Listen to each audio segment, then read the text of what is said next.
Hello everyone. मेरा नाम है पंकज कुमार। इस वीडियो के थ्रू मैं बताऊंगा आपको कि एक अच्छा रिज्यूम कैसे बना सकते हैं। रिज्यूम बनाने में या रिज्यूम में क्या क्या छोटी छोटी गलतियां होती हैं वो इस वीडियो के थ्रू कवर किया जाएगा। इसके अलावा इंटरव्यू में आपकी क्या प्रिपरेशन होनी चाहिए, क्या टिप्स एंड ट्रिक्स होती हैं, वो सारी बातें इस वीडियो में की जाएंगी। मैंने भी बहुत सारे रिज्यूम देखे हैं, मैं भी रिज्यूम देखता हूँ। तो मैंने ये ऑब्जर्व किया है कि बहुत छोटी छोटी गलतियां करते हैं, बहुत छोटी छोटी गलतियां करते हैं, छोटी छोटी बातों का ध्यान नहीं रखते और उससे बड़ा इंप्रेशन खराब होता है। सेकंड, इस वीडियो को जो भी देख रहे हैं, कोई ज़रूरी नहीं है वो किसी भी ब्रांच से हो, ये सभी के लिए बेनिफिशियल है, चाहे वो टेक्सटाइल से बीटेक हो या टेक्सटाइल से डिप्लोमा कर रहे हो, किसी भी ब्रांच से हो, सभी के लिए बड़ा बेनिफिशियल वीडियो है। चाहे वो फ्रेशर स्टूडेंट हो या एक्सपीरियंस पर्सन हो, आप देखिए इसमें बहुत छोटी छोटी चीज़ें बताई गई हैं और रियली अगर इनको कवर किया जाए तो आई एम श्योर कि आपको ज़रूर कहीं ना कहीं ज़रूर फायदा होगा। तो सबसे पहली बात यह है कि what should you do first. सबसे पहले हमें क्या करना चाहिए, तो पॉइंट ये आता है निकल के कि हमें सबसे पहले एक अच्छा क्वालिटी का रिज्यूम बनाना चाहिए। अब रिज्यूम बनेगा कैसे अच्छा? रिज्यूम अच्छा होना चाहिए, लेकिन बनेगा कैसे? तो उसमें आप क्या कर सकते हैं कि एक पेड वेबसाइट है, उसका सब्सक्रिप्शन लेके, उसका कोई ज़्यादा चार्जेस नहीं है, अराउंड 300 रुपये उसका चार्जेस होगा। तो उसका मैंने वेबसाइट का जो लिंक है वो भी देखो इसमें मैंने नीचे लिख रखा है। आप चाहो तो वहाँ से टेम्पलेट्स डाउनलोड कर सकते हो। मतलब जो वर्ल्ड का जो फॉर्मेट होता है, जो आपको फॉर्मेट्स वगैरह काफ़ी मिल जाएंगे इस वेबसाइट पर। तो उसका नाम है www.zety.com। तो होता क्या है कि जब हम कोई रिज्यूम बनाते हैं तो वर्ड में बनाते हैं, पहली चीज़ ये है। तो उसमें कभी कभी फॉर्मेटिंग भी गड़बड़ हो जाती है, जैसे कभी कुछ आगे खिसक गया, कोई पीछे खिसक गया, तो मतलब पेज सेटअप ठीक से नहीं होता है। तो एक ये भी तरीका है कि आप चाहो तो पेड मेंबरशिप ले लो, और इतना कॉस्टली भी नहीं है, 200-300 रुपए का अराउंड होगा ये। और उसमें आप अच्छे टेम्पलेट्स डाउनलोड कर लीजिए। अच्छे आपको बायोडाटा सीवी के टेम्पलेट्स मिल जाएंगे, फिर उसमें आप अपना बायोडाटा बनाना शुरू करिए, तो एक ड्राफ्टिंग थोड़ी अच्छी मिल जाएगी, मतलब पेज सेटअप सही मिल जाएगा। तो ये भी एक अल्टरनेट तरीका है, but it is not a mandatory. ऐसा नहीं है मैंडेटरी आपको लेना ही है, लेकिन मैं एक अल्टरनेट बता रहा हूँ कि ये भी एक तरीका है जिससे ठीक किया जा सकता है। तो वेबसाइट का लिंक लिखा हुआ है, आप उस वेबसाइट को चेक करें, अपना अकाउंट बनाएं उसमें, और 1 महीने के लिए होता है करीब 300 रुपये का। तो आराम से आप उसमें कई सारी टेम्पलेट्स जो आपको अच्छी लगें उसको डाउनलोड कर लीजिए और उसी फॉर्मेटिंग में आप अपना रिज्यूम या बायोडाटा बनाना शुरू करिए। ये तो हो गई पहली बात। अब एक दूसरी बात ये है कि एक रिज्यूम के अंदर क्या क्या इंपॉर्टेंट हेडिंग्स एंड पॉइंट्स होने चाहिए, इस बात का भी ध्यान रखना है। उसकी बात अभी आगे करेंगे कि मतलब कुछ ना कुछ ऐसी इंपॉर्टेंट हेडिंग्स और पॉइंट हैं जो एक सीवी, एक बायोडाटा, एक रिज्यूम के अंदर जरूर आनी चाहिए। देखिए, पहले तो ये देख लीजिए कि जो वेबसाइट आप ओपन करेंगे उसका इस तरह से डिस्प्ले आएगा। तो ये मैंने एक स्क्रीनशॉट लगाया हुआ है, ये इस तरह की वेबसाइट होती है www.zety.com। तो यहाँ आपको कई सारे टेम्पलेट्स फॉर्मेट मिल जाएंगे, आप चाहो तो उसको ट्राई कर सकते हो। ये एक अल्टरनेट तरीका है उसको ठीक करने का। सेकंड, अब मैं कह रहा था कि ये चीज़ है कि जैसे ये वाले आप स्क्रीनशॉट देखिए, मतलब ये जो रिज्यूम बनाया गया है, ये जो बनाया गया है, इसकी फॉर्मेटिंग देखिए आप कितनी खराब लग रही है। तो ये सब जो नहीं जिसको वर्ड वर्ड की जानकारी ढंग से नहीं है या उसको बनाना नहीं आता, तो इस तरह की दिक्कत आती है, फॉर्मेटिंग गड़बड़ हो जाती है, कभी आगे कहीं पीछे, तो एक सिस्टमैटिक वे में नहीं होता, तो बड़ा रिज्यूम खराब लगता है, मतलब क्योंकि इसकी ड्राफ्टिंग ही बिल्कुल सही नहीं है। लेकिन यदि आप उस पेड वेबसाइट से फॉर्मेट डाउनलोड करेंगे तो उसमें थोड़ा ठीक मिल सकता है आपको। उसके लिए फॉर एग्जांपल ये अब आगे देखिए आप, ये उसी वेबसाइट का एक टेम्पलेट डाउनलोड किया गया, इसमें देखिए सीवी बनाया गया है, तो थोड़ा ठीक लग रहा है, मतलब पेज सेटअप सही है, आगे पीछे सब बराबर है, हर चीज़ ठीक लग रही। तो इस तरह का आप उसमें एडवांटेज आपको उसमें मिलेगा। इसलिए मैं रिकमेंड कर रहा हूँ कि आप चाहें तो वो पेड सब्सक्रिप्शन ले सकते हैं और कुछ अच्छे टेम्पलेट्स अपने बायोडाटा सीवी के लिए डाउनलोड कर सकते हैं। तो ये तो होगी एक पहली बात। दूसरी बात मैं ये कहना चाह रहा था कि एक रिज्यूम के अंदर कुछ इंपॉर्टेंट हेडिंग्स कुछ ना कुछ जरूर आती हैं, कुछ ना कुछ इंपॉर्टेंट पॉइंट्स जरूर होते हैं, वो भी जरूर आने चाहिए। तो उसकी बात हम आगे करेंगे। वो क्या है? एक तो वर्क हिस्ट्री आएगी, अगर आपके पास एक्सपीरियंस है तो आपकी वर्क हिस्ट्री आएगी। सेकंड आएगा प्रोजेक्ट समरी। यदि आपने कोई भी प्रोजेक्ट किया हुआ है, या तो आपने ड्यूरेशन बीटेक किया होगा, या आपने ड्यूरेशन डिप्लोमा किया होगा, या आप एक्सपीरियंस किसी इंडस्ट्री में काम कर रहे हैं तो भी वहां पे कोई ना कोई प्रोजेक्ट चलते रहते हैं, कुछ ना कुछ आप इन्वॉल्वमेंट रहता है, आप काम करते हैं, तो उन प्रोजेक्ट की समरी आप अपने बायोडाटा में, अपने सीवी में जरूर लिखें, इससे एक अच्छा इंप्रेशन पड़ता है। तीसरा पॉइंट, अवार्ड एंड अचीवमेंट्स। यदि कोई अवार्ड मिला है आपको, कोई अचीवमेंट्स है, चाहे वो छोटा हो चाहे बड़ा हो, चाहे ड्यूरेशन बीटेक हो चाहे ड्यूरेशन डिप्लोमा हो या आपके स्कूलिंग टाइम हो, आप उसको याद करिए, सोचिए क्या आपके कैरियर में कोई अवार्ड या अचीवमेंट रहा था। यदि है तो आप उसको अपने बायोडाटा में डालिए, अपने सीवी में डालिए, इससे भी एक अच्छा इंप्रेशन पड़ता है। आप ध्यान करिएगा, कुछ ना कुछ इसमें जरूर निकल के आएगा अवार्ड एंड अचीवमेंट्स में, तो ये आपके सीवी को और अच्छा बनाता है। Last, trainings attended. यदि आपने कोई ट्रेनिंग अटेंड की हुई है तो आप उसको अपने बायोडाटा में डालिए। ट्रेनिंग आप स्टडी के दौरान भी करते हैं, कभी बीटेक डिप्लोमा में भी बहुत सारी ट्रेनिंग्स का टाइम मिलता है तो वो डाल सकते हैं। एक्सपीरियंस पर्सन है, आपने कोई ट्रेनिंग लिया हुआ है, आप जॉब कर रहे हैं, तो आप उस ट्रेनिंग को डालिए। तो ये हाईलाइटेड पॉइंट्स हैं, हाईलाइटेड हेडिंग्स हैं जो मैं बता रहा हूँ, ये एक सीवी के अंदर जरूर आनी चाहिए। फ्रेशर हैं उनके लिए वर्क हिस्ट्री नहीं आएगा, बाकी और चीजें आ सकती हैं, तो ये इंपॉर्टेंट हेडिंग्स की बात कर रहा हूँ, ये एक बायोडाटा के अंदर आना चाहिए। ये हो गई एक सेकंड बात। अब आगे आइए, अब मैंने यहाँ पे ये बताया है कि वर्क हिस्ट्री को कैसे लिखा जाए। वर्क हिस्ट्री को एक लिखने का तरीका होता है। देखिए, सबसे पहले वर्क हिस्ट्री का एग्जाम्पल के तौर पे आपको बता रहा हूँ समझने के लिए। सबसे पहले एक कंपनी है, उसका यहाँ पे डेट आएगा कि आप 2019 से, जनवरी 2019 से काम कर रहे हो, करंट, मतलब करंट में अभी आप वहीं पे हैं। उसके आगे आप अपनी डेजिग्नेशन लिख दीजिए जो आपका पोस्ट हो, जैसे लेबोरेटरी इंचार्ज। उसके जस्ट नीचे आप कंपनी का नाम दे दीजिए जिस ऑर्गेनाइजेशन में आप काम कर रहे हैं, और उसके नीचे जस्ट दीजिए रिस्पॉन्सिबिलिटी। कहने का मतलब है कि आप जिस कंपनी में प्रेजेंट में काम कर रहे हैं वहां पर आपकी रिस्पॉन्सिबिलिटीज क्या क्या हैं उनको बुलेट्स पॉइंट में दीजिए। फॉर एग्जाम्पल देखो यहाँ पे लिखा हुआ है बुलेट पॉइंट में कि हमारी यहाँ क्या जिम्मेदारी है, क्या responsibility. Number 1, production handling, comma shade matching, comma grey and test report approval, ये काम करते हैं। दूसरा, final approval of shade matching, ये काम करते हैं। तीसरा, to achieve better productivity in the department, department के अंदर हम बेटर प्रोडक्टिविटी अचीव करने के ऊपर काम करते हैं, ये हमारी जिम्मेदारी में आता है। Last, production handling with 100% quality norms in fabric, yarn, fibre, dyeing and finishing section, ये हमारी रिस्पॉन्सिबिलिटीज हो गई। कोई भी किसी की रिस्पॉन्सिबिलिटी होती है, लेकिन आप जस्ट मतलब पहले ऊपर लिखिए सारा डिटेल, कंपनी का नाम कहाँ से कहाँ, और उसके नीचे सीधे रिस्पॉन्सिबिलिटी दे दीजिए। आप करंट ऑर्गेनाइजेशन में काम कर रहे हैं, एक एग्जाम्पल के तौर पे ही समझाएगा। उसके जस्ट नीचे आ जाएगा उससे पहले आप किस कंपनी में काम करते थे, तो उसकी डेट आ जाएगी। वहां पे आप क्या डेजिग्नेशन था आपका, आप सुपरवाइजर थे, कंपनी का नाम नीचे आ जाए। फिर उसके नीचे उसकी रिस्पॉन्सिबिलिटी जाएंगी, इस कंपनी में आपकी क्या क्या जिम्मेदारियां थी, क्या क्या रिस्पॉन्सिबिलिटी थी, इसको बुलेट्स पॉइंट में बनाइए। इस तरह लिखिए, ये लिखने का एक तरीका बताया गया, एक मेथड बताया गया, इस तरह से आपको लिखना चाहिए एक सिस्टमैटिक वे में वर्क हिस्ट्री को, खासतौर से जो पर्सन एक्सपीरियंस है। ठीक, क्लियर। अब आगे आइए, प्रोजेक्ट समरी। पहले भी बात कर चुके हैं, जो भी प्रोजेक्ट आपका रहा हो आप उसको बुलेट्स पॉइंट में दीजिए कि आपने जो भी प्रोजेक्ट किया। फॉर एग्जांपल देखिए, यहाँ भी एक प्रोजेक्ट लिखा हुआ है, एक comparative data study of receive taken from computer colour matching and lab matching, मतलब लैब मैचिंग और कंप्यूटर कलर मैचिंग के ऊपर एक प्रोजेक्ट पे काम किया था, वो डिटेल आ गई। दूसरा, टू रिड्यूस द वीमिंग डिफेक्ट्स, इस प्रोजेक्ट पे काम किया था। तीसरा, एक प्रोजेक्ट पे काम किया था to reduce the customer complaints. तो ये सारी प्रोजेक्ट समरी आ रही है। प्रोजेक्ट समरी को कोशिश करें कि आप जिस ऑर्गेनाइजेशन में काम कर रहे हैं, जहां पे आपने मतलब रिस्पॉन्सिबिलिटी लिखा हुआ, उसी के नीचे उसकी प्रोजेक्ट समरी दे दें। एक तरीका ये भी होता है, मान लो आपने 2 कंपनी में काम किया, तो उस वाली कंपनी के अलग प्रोजेक्ट रहे होंगे और इस वाली के अलग प्रोजेक्ट, तो जहां जहां कंपनी का नाम आए, उसकी रिस्पॉन्सिबिलिटी है, उसी के नीचे आप प्रोजेक्ट समरी दे दें। यदि ऐसा ना हो सके, ओवरऑल प्रोजेक्ट हो, तो आप अलग से हेडिंग बना के प्रोजेक्ट समरी को दिखा दीजिए। मतलब प्रोजेक्ट जरूर आना चाहिए जो भी आपने काम किया है। नेक्स्ट हेडिंग की बात हो रही थी, award and achievements.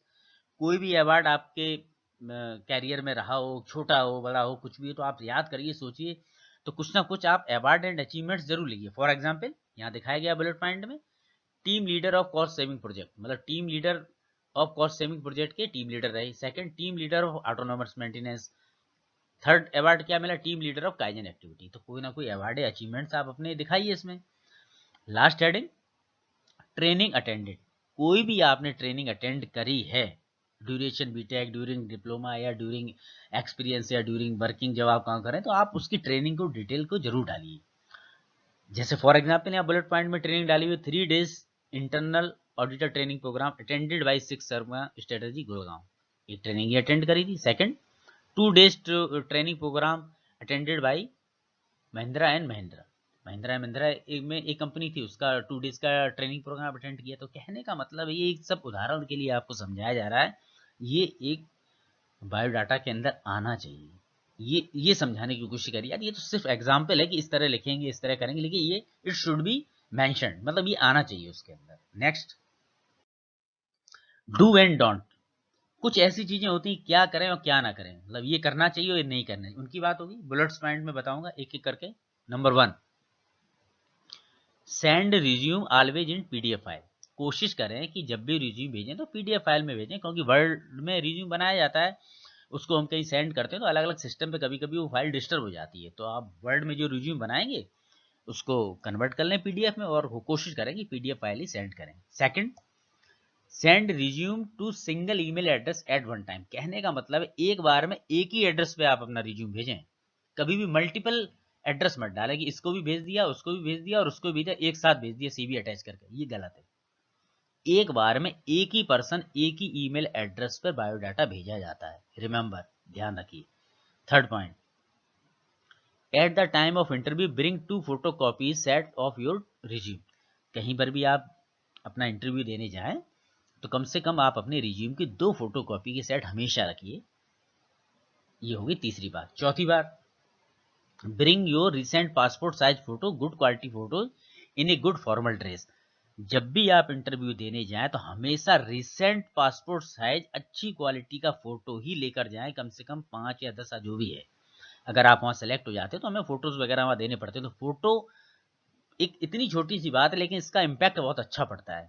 Formal dress में फोटो खिंचाइए, साइज उसका अच्छा रहिए, छोटे फोटो ना हो, एक प्रॉपर साइज हो, फॉर्मल ड्रेस में आप अपने फोटो खिंचा के रखिए और हमेशा वही फोटो दीजिए रिसेंट, मतलब कभी भी पुराने गंदे या इस तरह के फोटो ना दीजिए और फॉर्मल ड्रेस में फोटो खिंचा के रखिए। बात बहुत छोटी है लेकिन है बहुत इंपॉर्टेंट। पांचवा point, carry 2 set of all educational documents records photocopies and it should be clip separately, कहने का मतलब है आपके जितने भी एजुकेशनल डॉक्यूमेंट्स हैं उनका भी फोटोकॉपी का सेट बना के रखिए, 2 सेट बना के रखिए और उनको क्लिप कर दीजिए, मतलब जितने डॉक्यूमेंट हैं उसका आप सेट बना के रखिए, 2 सेट फोटोकॉपी के हमेशा रखिए। छठवीं बात, during interview wear formal dress, ये बड़ा इंपॉर्टेंट पॉइंट है, जब भी आप इंटरव्यू देने जाएं तो कोशिश करें कि आप फॉर्मल ड्रेस को पहने, लाइट शेड की शर्ट्स पहने, प्लेन ट्राउजर पहने, जो भी पहने ब्लैक, मतलब फॉर्मल ड्रेस होनी चाहिए। ड्रेसिंग कोड बड़ा इंपॉर्टेंट होता है, कहने को लगता है ये एक बहुत छोटी बात है बट ऐसा नहीं है। लाइट शेड के कपड़े पहने, फॉर्मल ड्रेस पहने, अच्छा ड्रेसिंग कोड रखें, ब्लैक शूज पहने, इस पर आप ध्यान दीजिए, इस पर फोकस करिए, ये बड़ा इंपॉर्टेंट पॉइंट है। देखने में सुनने में ऐसा लगता है इससे क्या होगा, लेकिन आप इंप्लीमेंट करेंगे, आई एम श्योर आपको डेफिनेट फायदा होगा इस पॉइंट से। आगे ये फॉर एग्जाम्पल बताया गया है, मतलब कभी भी कैजुअल कपड़े ना पहनिए, फॉर्मल ड्रेस पहनिए, फॉर्मल ड्रेस में जाइए, इन सब चीज़ों पे फोकस आपको करना चाहिए। कभी भी कैजुअल फॉर्म में कोई ड्रेस कोड ना रखें और ना कभी इस तरह से जाए। तो ये फॉर एग्जाम्पल फोटो में आपको दिखाया गया है क्या होना चाहिए। इसके बाद इसमें ये बात बताई गई है कि आप अपने डॉक्यूमेंट्स को हमेशा एक सीरियल क्रम में बना के रखिए, जो भी फोटोकॉपी का सेट है या वो ओरिजिनल है तो उसको एक तरीके से हमेशा लगा के रखिए, क्लिप लगा के रखिए। सबसे पहले हाई स्कूल की मार्कशीट आएगी, उसके यानी हाई स्कूल का सर्टिफिकेट आएगा, हाई स्कूल का इंटर आएगा, इंटर के बाद डिप्लोमा आएगा, डिप्लोमा या बीटेक आएगा, फिर एक्सपीरियंस सर्टिफिकेट आएंगे। तो मतलब ये सब एक ऑर्डर में हमेशा लगा के रखना चाहिए। इसमें एक पॉइंट ये भी है कि last salary slip of current and previous working organise, कहने का मतलब आप अपनी सैलरी स्लिप को भी रखें, कहीं पर भी इंटरव्यू देने जाएं, अगर आपकी जो प्रीवियस कंपनी है उसकी सैलरी स्लिप को हमेशा संभाल के रखा करिए, ये बहुत जरूरत पड़ती है। और कई बार ऐसी दिक्कत आई है कि इंटरव्यू के टाइम पर सैलरी स्लिप मांगा गया है और पुराने ऑर्गेनाइजेशन प्रीवियस ऑर्गेनाइजेशन की सैलरी स्लिप है ही नहीं आपके पास, खो गई या रखी नहीं ध्यान से, और कोई डेटा ही नहीं है आपका सैलरी स्लिप। जब आपकी किसी ऑर्गेनाइजेशन में सैलरी लगाई जाती है तो उसमें ये रेफरेंस होता है कि आपकी पुरानी सैलरी क्या थी, पुराना सैलरी स्लिप क्या था, तो वो कभी कभी होता ही नहीं है, तो उस समय ये नुकसान होता है कि फिर सैलरी प्रॉपर नहीं लगती है, तो वो एविडेंस नहीं रहता है। तो सैलरी स्लिप को हमेशा संभाल के रखना चाहिए आप किसी भी ऑर्गेनाइजेशन में काम करें। एक तो ये हो गया। Second, joining letter, joining letter हमेशा संभाल के रखें। जो भी प्रीवियस कंपनी या वर्किंग कंपनी है वो ज्वाइनिंग लेटर आपका बिल्कुल संभाल के रहना चाहिए, उसको लेमिनेशन करा के रखिए। इसकी भी बहुत ज़्यादा ज़रूरत पड़ती है। शुरुआत में ध्यान नहीं रहते, जब आप एक कंपनी से दूसरी कंपनी चेंज करते हैं तो ज्वाइनिंग लेटर की काफ़ी ज़्यादा आवश्यकता पड़ती है। कई बार ऐसा हो गया है कि आप अपना ज्वाइनिंग लेटर खो देते हैं या किसी में नहीं होता है, आप इंटरव्यू के दौरान जाते, तो ये भी एक दिक्कत का लोगों को सामना करना पड़ता है। ये मेरा ऑब्जर्वेशन है और इसको बिल्कुल ध्यान में रखिए कि ज्वाइनिंग लेटर और सैलरी स्लिप ये ज़रूर आप ध्यान से रखिए। इसके अलावा आपका और भी जो अदर सर्टिफिकेट्स हैं या ट्रेनिंग का कोई सर्टिफिकेट है वो आप संभाल के रखिए। और ओवरऑल कहने का मतलब इस स्लाइड में ये है कि आप अपने डॉक्यूमेंट्स को बिल्कुल सीरियल क्रम में जमा के रखिए और फोटोकॉपी का बंच बना के रखिए। ये है इसका कहने का मतलब, उससे कभी भी परेशानी नहीं होगी, आप कहीं भी इंटरव्यू देने के लिए जाएंगे। इसके बाद कुछ बात अब हमें ये करनी है कि बिफोर इंटरव्यू, इंटरव्यू से पहले कुछ बातों का ध्यान रखना है। पहला point, know about company through the company website. जिस कंपनी में आप इंटरव्यू देने जा रहे हैं उसकी वेबसाइट को खोलकर उस कंपनी के बारे में पूरी जानकारी प्राप्त कर लीजिए। उस कंपनी का प्रोडक्ट क्या है, वो क्या बनाते हैं, क्या करते हैं, उनका टर्नओवर क्या है। मतलब टर्नओवर तो जरूर ध्यान रखिए कि किसी की कंपनी का टर्नओवर क्या है, कितने वहाँ पे एम्प्लॉयज़ हैं। ये सारी जानकारी इंटरव्यू से पहले उस कंपनी की वेबसाइट पे जाके आप पता करिए, उसको नोट डाउन करिए, डायरी में लिखिए। ये सबसे इम्पोर्टेंट पॉइंट रहेगा किसी भी इंटरव्यू जाने से पहले कि उस कंपनी के बारे में हम पूरी जानकारी प्राप्त कर लें। Third point, basic requirement of products. ये भी बहुत इंपॉर्टेंट है। आज मतलब आप जिस कंपनी में इंटरव्यू देने जा रहे हैं तो सबसे पहले तो ये पता करें उसका प्रोडक्ट क्या है, वो बनाते क्या है। अगर वो प्रोडक्ट मान लो कोई एक्स प्रोडक्ट बनाते हैं तो उसकी बेसिक रिक्वायरमेंट क्या है, ये सबसे इंपॉर्टेंट होता है। फॉर एग्जाम्पल अभी मैं आगे आपको और समझाऊंगा। मतलब बेसिक रिक्वायरमेंट दिमाग में आप बैठा लीजिए कि किसी भी कंपनी में आप जा रहे हैं तो उसका जो भी प्रोडक्ट है तो उसकी बेसिक रिक्वायरमेंट क्या होगी ये आपको पता होना चाहिए। फॉर एग्जाम्पल अभी मैं आपको बताता हूँ। जैसे ये ब्लू कलर में देखिए एक कंपनी है स्विंग थ्रेड कंपनी, मतलब एक धागा बनाने वाली कंपनी है। इसके राइट हैंड साइड में मैंने लिखा है automotive car seat manufacturing company. मतलब ये दो तरह की कंपनियां मैंने यहाँ दिखाई हैं। और अगर हम इनकी बात करें कि इनकी बेसिक रिक्वायरमेंट क्या है तो वन बाई वन देखिए। Number one, swing thread company है जो एक धागा बनाती है। और आपसे पूछा जाए तो बताइए एक स्विंग थ्रेड बनाने वाली कंपनी, जो धागा बनाने वाली कंपनी, उसकी बेसिक रिक्वायरमेंट क्या होगी, तो आप कैसे बताएंगे। तो यहाँ पर नीचे लिखा गया है रेड कलर में, स्ट्रेंथ ऑफ द यार्न। कहने का मतलब है कि एक स्विंग थ्रेड बनाने वाली कंपनी की बेसिक रिक्वायरमेंट ये है कि यार्न की स्ट्रेंथ कितनी है। मतलब स्ट्रेंथ अगर नहीं रहेगी तो वो स्विंग थ्रेड कंपनी में उस धागा बनाने का कोई मतलब ही नहीं रहेगा। तो वो उसकी बेसिक रिक्वायरमेंट होगी ना, मतलब स्ट्रेंथ होना चाहिए यार्न। मतलब स्विंग थ्रेड तो आप समझ ही रहे हैं ना, जो धागे यूज करे जाते हैं, चाहे वो शूज में यूज करे या कहीं स्टिचिंग में यूज करे, कहीं भी क्या है, मतलब जो भी धागा स्टिचिंग शूज या कहीं पर भी अप्लाई किया जाता है तो उसमें स्ट्रेंथ होनी चाहिए ना। तो एक स्विंग थ्रेड बना वाली कंपनी है तो उसकी बेसिक रिक्वायरमेंट क्या हुआ, strength of the yarn. Example से समझा रहा हूँ, कुछ भी हो सकता है। एक और एग्जाम्पल देखिए, automotive car seat manufacturing company, मतलब एक कार की सीट का कपड़ा बनाने वाली एक automotive car seat manufacturing company है जो कार की सीट का कपड़ा बनाती है। तो उसकी बेसिक रिक्वायरमेंट क्या होगी, light fastness of the fabric. कहने का मतलब है जो कपड़ा कारों की सीट में लगता है उसकी सबसे पहली प्राथमिक रिक्वायरमेंट ये होती है कि उसकी फास्टनेस प्रॉपर्टी बहुत अच्छी होनी चाहिए, वो भी लाइट। ऐसा ना हो कि कार में जो फैब्रिक लगाए या सीटों में वो कारें धूप में खड़ी रहे, उसका कलर ही फेड हो जाए, कलर ही उड़ जाए धूप की सनलाइट से, तो क्या हुआ, पॉइंट ये निकल के आएगा इसकी बेसिक रिक्वायरमेंट। तो मतलब किसी भी कंपनी में आप इंटरव्यू देने के लिए जाएं, उसका जो भी प्रोडक्ट है ये जानने की कोशिश करिए कि इसकी बेसिक रिक्वायरमेंट क्या है।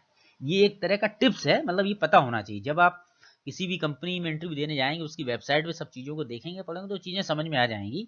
यहाँ पर तो केवल आपको एग्जाम्पल से बताया गया एक उदाहरण के लिए, ये बिफोर इंटरव्यू ये भी बातें ध्यान रखनी चाहिए। इसके आगे कुछ पॉइंट और हैं भाई, चार। देखिए before interview, number one, you should remember your all subject of diploma और बीटेक। आपने जब भी डिप्लोमा किया या बीटेक किया तो आपको अपने सारे सब्जेक्ट याद होने चाहिए। ऐसा ना हो आप डिप्लोमा करने के बाद अपने सब्जेक्ट ही भूल जाए। ऐसा ना हो आप बीटेक करने के बाद एक साल बाद अपने सब्जेक्ट ही भूल गए कि मेरे सब्जेक्ट क्या क्या थे। ये पॉइंट बड़ा इंपॉर्टेंट है, सब्जेक्ट आपको सारे याद होने चाहिए, आप रिवाइज कर लीजिए। ऐसा ना मेमोरी में ना हो आप भूल जाएं, ये नहीं होना चाहिए।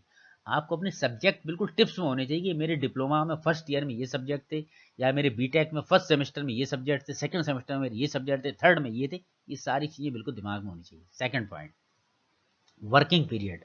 यदि आप एक्सपीरियंस पर्सन है, काम कर रहे हैं, तो आपको अपना वर्किंग पीरियड याद होना चाहिए कि फलानी कंपनी में हमने इस डेट से इस डेट तक काम किया था, ठीक, वो कंपनी छोड़ दी। अब हम दूसरी कंपनी हमने इस डेट से इस डेट तक काम किया था। तो आपको अपना वर्किंग पीरियड याद होना चाहिए। कहीं भी आप इंटरव्यू देने के लिए जा रहे तो आपको अपनी पुरानी कंपनी का टाइम पीरियड याद होना चाहिए कि मैं उस कंपनी में इस समय से इतने समय तक काम किया। तीसरा point, reach before 1 hours at the time of interview. आप कहीं भी इंटरव्यू देने जाएं, ये बहुत छोटी सी बात है, 1 घंटा हमेशा आप पहले पहुंचे, आधा घंटा पहले पहुंचे, ये थोड़ा ठीक रहता है, इंप्रेशन से अच्छा पड़ता है। पॉइंट बहुत छोटा है लेकिन देखने में लगता है, हमेशा टाइम से पहुंचे। चौथा point, you should remember some books writer names during studying और डिप्लोमा और बीटेक। जब भी आपने डिप्लोमा या बीटेक किया तो कम से कम 7 से 8 या 8 से 10 आपको अपने बुक्स के नाम याद होने चाहिए, उनके राइटर्स भी पता होने चाहिए, ये सब चीज़ें ना भूलें। ऐसा ना हो कि हमें कोई बुक्स ही नहीं पता, हमने कौन सी बुक्स पढ़ी थी, उसका राइटर क्या था। तो आप चाहो तो डायरी में एक बना सकते हैं, पेपर में बना के रख लीजिए, जैसे ये एग्जाम्पल से दिखाया गया, ये मैंने 7 बुक्स दिखाई हैं, ये 7 बुक्स हैं, उनके राइटर के नाम ही है। ये सब आपको याद होना चाहिए, चाहे वो आप किसी भी ब्रांच से हो, टेक्सटाइल से हो, मैकेनिकल से हो, किसी भी से में हो, लेकिन आपको अपनी बुक्स और उनके राइटर के एटलीस्ट कम से कम 7-8 तो याद होने ही चाहिए। ये थोड़ा अच्छी चीज़ होती है, इसको भी आप बनाइए। सेकंड लास्ट ये है, आप इस वीडियो को और ढंग से देखिए, बार बार रिपीट करके देखिए, इसमें बहुत छोटी छोटी चीज़ों को कवर किया गया है, आपको अच्छे से समझ में आएगा। देखिए और 100% ज़रूर फ़ायदा होगा अगर आप इनको अपने लाइफ में इम्प्लीमेंटेड करेंगे तो। आप ज़रूर इसको इम्प्लीमेंट करिए, आई एम श्योर। बहुत छोटी छोटी चीज़ें हैं, देखने में सुनने में ऐसा लग रहा होगा, बट ये बहुत इंपॉर्टेंट रोल प्ले करती हैं। आप इसको एक बार ट्राई करके तो देखिए। तो थैंक यू इन लास्ट, बहुत बहुत आपको धन्यवाद, आपने ये वीडियो पूरा देखा, और अपने दोस्तों अपने फ्रेंड्स को शेयर करिए। लाइक करने के लिए शुक्रिया, थैंक यू।